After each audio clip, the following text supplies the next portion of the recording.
Welcome to RV and Travel Adventures. Today I saw a new promotion from the folks at Tesla for their Cybertruck Basecamp tent.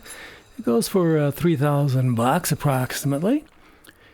It's an easy tent to deploy. It inflates and it's very, very nice. I really like it. But how about the price? This is definitely for the folks that have a little extra cash to spend. First of all, on a $130,000 Tesla Cybertruck and another $3,000 for this pop-up tent. What do you think of this tent? What do you think of this marketing material from the folks at Elon Musk Industries, otherwise known as Tesla?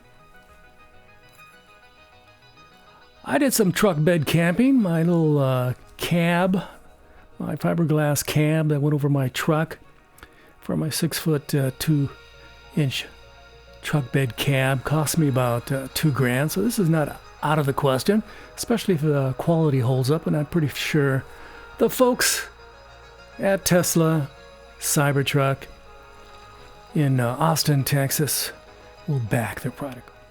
So thanks for watching my video.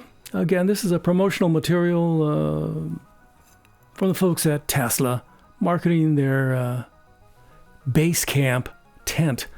And again, leave your kind and friendly comments below.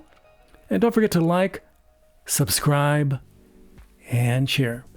From Fort Worth, Texas, gracias, adios, bye-bye.